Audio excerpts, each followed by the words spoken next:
ষষ্ঠ শ্রেণীর প্রিয় শিক্ষার্থীরা, আজকে আমি তোমাদের কাছে চাঁদার সাহায্য ছাড়া শুধুমাত্র পেন্সিল কম্পাসের সাহায্যে কিভাবে 30 degree, 45 degree, 60 degree, 90 degree, 105 degree, 120 degree, 750 degree, 75 degree কোণ আঁকা যায় সেগুলো দেখাবো। তোমরা এগুলো ভালো করে দেখো ও বোঝার চেষ্টা করো। হ্যালো স্টুডেন্টস, তাহলে আমি শুরু করছি কম্পাসের সাহায্যে কীভাবে কোণ অঙ্কন করা যায়। প্রথমে দেখো, আমি একে দেখিয়েছি 45 ডিগ্রি ও 90 ডিগ্রি কোণ আঁকা। ছবিতে তোমরা দেখতে পাচ্ছ যে OS বৃত্তচাপ নিয়ে প্রথমে একটা চাপ আঁকলাম, তারপর একই চাপ নিয়ে আমি পরপর দুটো চাপ এঁকেছি। এরপর দেখো এ বিন্দুতে কিভাবে দুটো চাপ একটা বিন্দুতে ছেদ করেছে, ওই ছেদ বিন্দুগামী যে সরলরেখা OA টানলাম, সেটাই হয়ে গেল OB এর উপর OA লম্ব। তাহলে AOB কোণ হয়ে গেল 90 ডিগ্রি। এরপর দেখো MS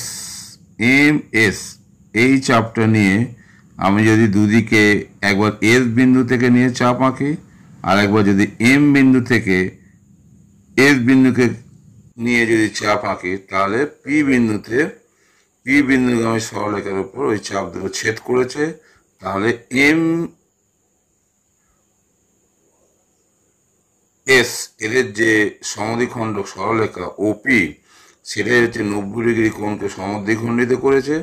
তাহলে POB কোণ হয়ে গেল 45 ডিগ্রি।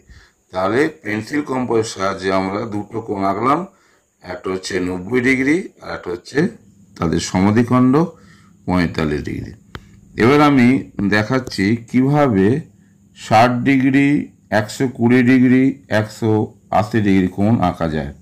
তোমরা দেখো, তোমরা এখানে দেখতে পাচ্ছ, যদি আমি কাঁটা কম্পাসের সাহায্যে যদি চাপটা দেখাই কিভাবে, তোমরা এখানে দেখো, এগুলো আঁকে দেখানো খুব শক্ত জিনিস। এই দেখো, আমি এখানে এই চাপ নিয়েছি। এবার এখান থেকে এই যে চাপ নিলাম, এই সরলরেখা যোগ করে দিই, তাহলে POB এটাই হয়ে গেল 60 ডিগ্রি। এবার এই একই চাপ নিয়ে যদি আমি এইখানে যদি টানি, তাহলে এটাই হয়ে যাবে 120 ডিগ্রি।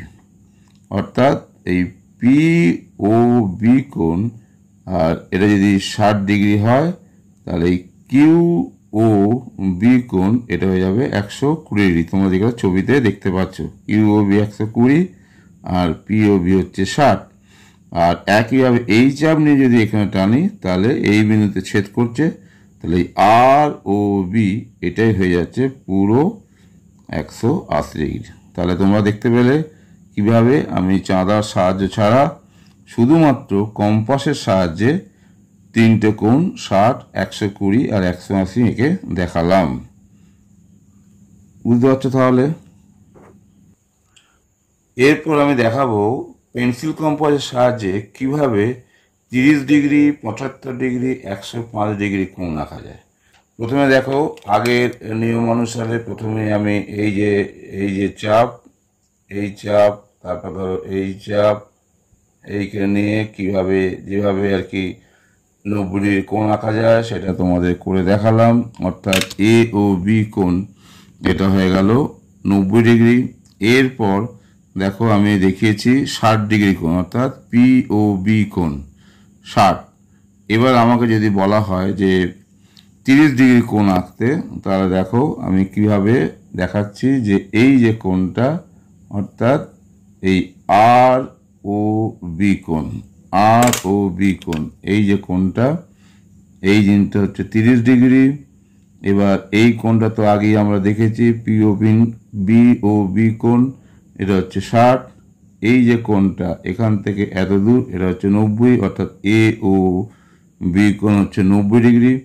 তাহলে এই যে কোণ, এদের যে সমদ্বিখণ্ডক, অর্থাৎ এই জিনিসটা, এইটা যদি যোগ করি, তাহলে এই MOP এই কোণটা হয়ে যাবে কত না, এটা যদি এখান থেকে এত যদি 30 ডিগ্রি হয়, তাহলে এর হাফ হচ্ছে কত, 15। তাহলে এই কোণ আর এই কোণ যদি যোগ করি, তাহলে MOB কোণ এটাই হয়ে যাবে 75 ডিগ্রি। কি বললাম, এম ও বি কোণ এটা হলো 75 ডিগ্রি, আর ও বি কোণ এটা হলো 30 ডিগ্রি। এবার এই কোণ, এই চাপ অর্থাৎ এই চাপ নিয়ে যদি আবার একটা চাপ এখানে করি, তাহলে এই যে ছেদবিন্দু এখানে যোগ করেছে, তাহলে এই কিউ ও বি কোণ এটা হয়ে যাবে 120 ডিগ্রি। তাহলে দেখো 90 আর 120 এদের যে সমদ্বিখণ্ড অর্থাৎ এই কোণটা, এই এন ও এ কোণ, এই কোণটা হয়ে যাচ্ছে 15 ডিগ্রি। তাহলে 15 সঙ্গে যদি এটা যদি যোগ করি অর্থাৎ এ ও বি যদি যোগ করি, তাহলে এন ও বি অর্থাৎ এখান থেকে এই কোণ পর্যন্ত এটাই হয়ে যাবে 105 ডিগ্রি। তাহলে আমি এই ছবির মাধ্যমে কি কি দেখালাম, এই কোণ অর্থাৎ R O B 30 degree, M O B 75 degree এবং এন ও বি হচ্ছে 105 ডিগ্রি। দেখো আমি স্টেপগুলো কিভাবে কি করেছি এগুলো দেখাচ্ছি, তোমরা এগুলো দেখতে থাকো, তার ব্যাখ্যা দিয়ে দিচ্ছি কিভাবে হচ্ছে, তোমরা এগুলো ভালো করে দেখে নাও। এরপরে আমি আসছি পেন্সিল কম্পাসের সাহায্যে কিভাবে 67.5 ডিগ্রি কোণ আঁকা যায়, তোমরা এগুলো ভালো করে দেখো। তাহলে একই নিয়মে দেখো, প্রথমে আমি এ ও বি কোণ অর্থাৎ 90 ডিগ্রি কোণ এঁকে নিলাম।